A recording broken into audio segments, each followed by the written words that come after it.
Hello guys! Welcome back again to my channel. So ngayon guys, may share na naman tayong update dito sa Kpntunnel Rev configuration natin, no?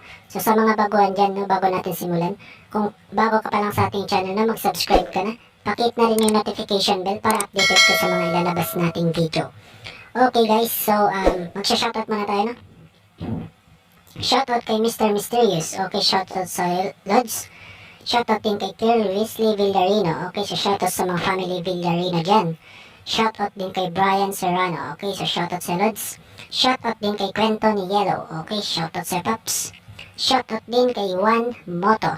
Okay, so salamat din Paps. Shoutout din kay Liria Corpus. Okay, so shoutout sa boss. And shoutout din kay Smasher27. Okay guys, so mga gustong magpa-shoutout na, mag-comment na kayo sa baba para ma-shoutout natin kayo sa next video. Okay guys, so yung pangalan ng application na ibabahagi natin is Kpntunnel Rev. Actually guys, nakapost na tayo ng ganito. Mag-update lang tayo dito, okay? So kasi may nag-request. Okay, so punta tayo na sa kailangan natin guys ng Zarchiver para ma-open natin yung configuration kasi nilagyan natin yan ng password, okay? Sa mga baguhan, kung gusto nyo makuha yung password, wag nyo skip yung video, okay? Playback speed nyo lang, makukuha nyo rin yan. May nagpa-pop up lang dyan sa mismong gilid ng screen natin, okay? So punta natin sa Zarchiver, punta na natin yung files. Hanapin na natin guys yung files na ginawa natin, okay? So punta tayo dito sa Kpntunnel Rev. Okay guys, so wait, delete lang muna natin yan. Paper. So delete lang muna natin guys, no? Delete. So as you can see guys is naka-zip file yung config natin, no? So kapag nag-view tayo is may makikita tayong 4 na config dito. Ayan siya. May naka-lock din guys yung yung files niya. So good for 15 days to. Okay, so 15 days validity. Ayan siya. So para mailabas natin yan is copy lang natin, no? Ayan, copy natin yan. Tapos paste natin saan nyo gusto. Okay, so tandaan nyo lang kung saan nyo pinaste para hindi kayo mahirapan maghanap doon sa import. Okay, so paste lang natin dito sa Kpntunnel files natin, no?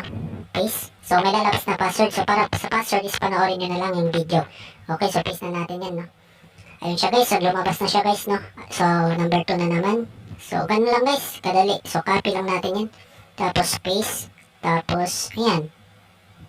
Ano lang guys, lagay lang ng password. Tapos number 3 na naman, copy, paste, password, paste, tapos copy,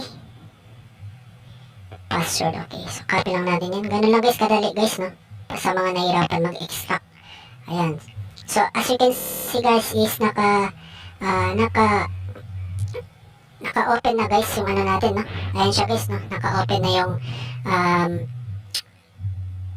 nakalabas na pala guys yung natin, no? Configuration file natin. So wala na siyang lock dito, no? Sa gilid. Ayan. So it meaning is nakalabas na. So back na natin yan, no? Okay na yan guys. So punta natin sa mismong browser natin. Papakita ko lang sa inyo guys kung may load ba tayo o wala, no? So mag-browse tayo kahit dyan. So we'll try google.com. Ayan siya. Wait lang natin guys.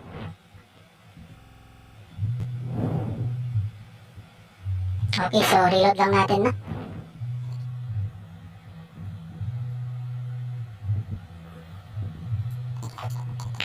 So reload lang natin yan guys. Pagkita ko lang sa inyo kung may load tayo o wala.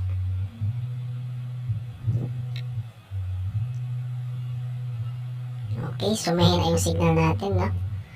And show it lang natin.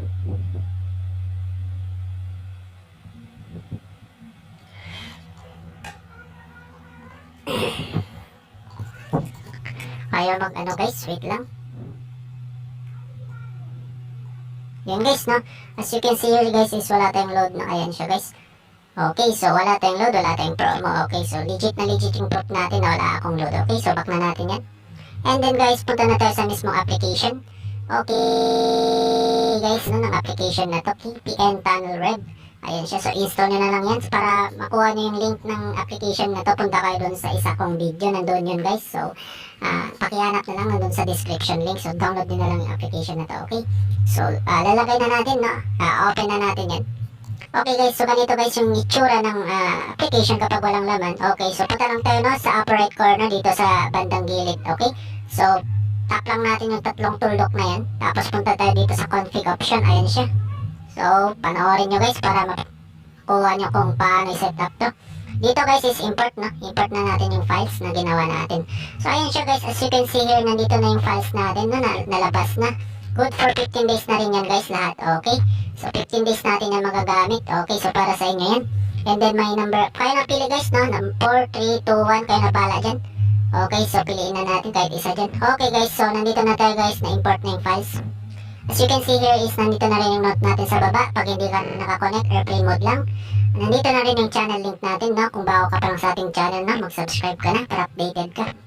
So guys, so start lang natin to, no? Ayan siya, start na natin guys, no? Tapos swipe left lang kayo para makita nyo yung KPN flag, okay? So as you can see here guys is nakikita natin is may 200 status na lumabas guys, okay? Ayan siya guys, oh. Nakita natin ito guys, oh. So meaning guys is tama na yung IP natin, okay? So paano tayo makakonect dito? Ganito lang gawin natin, ha. Kung ganito yung nag-stuck tayo sa ganitong situation, so stop lang natin, no? Ayan siya guys.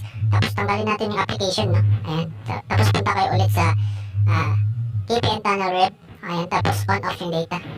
On off nyo lang yung data. Huwag nyo na airplane mode guys para hindi mapalitan yung IP nyo. Paano naman kayo, okay?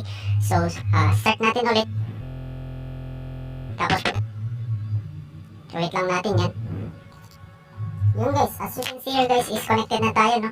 Okay, so 100% working na working, so connected. Ganun lang yung gawin nyo guys kapag may lumabas ng 200 status tapos ayaw mag-connect is alisin nyo muna yung application and on off nyo lang yung data, okay? So punta tayo, no, sa YouTube, try natin sa YouTube kung gumana. Yung guys, na as you can see here is 100% na working yung natin, yung Kpntunnel Rev configuration natin, no? So tayo natin na mag-play ng mga video. So yun guys, malakas siya. Okay. So para sa inyo yan guys, 15 days validity ang configuration na to. Okay. So nag-auto reconnect na rin to siya guys. Okay. So wait lang natin, no? Yun guys, no, working na working, no load, no promo. Okay, so 100% working na working yan. Wala tayong load, wala tayong promo. Okay, so sa mga gustong magtipid dyan o walang pang internet dyan, so pwede na itong gamitin, no? Para sa mga maka-YouTube kayo, ganun. Okay, so try nyo na lang sa mga download guys, no? Kasi di ko siya na-try, okay. So sa mga site, all site yan guys, pwede yan sa browsing. Pwede yan sa mga mag-search ka kahit ano dyan. So pwede yan guys, no? Ayan siya guys, so 100% na working yung natin. Ayan, so depende pa rin sa area nyo kung malakas yung globe dyan sa inyo, okay? So ang ikinagaganda dito guys sa KPN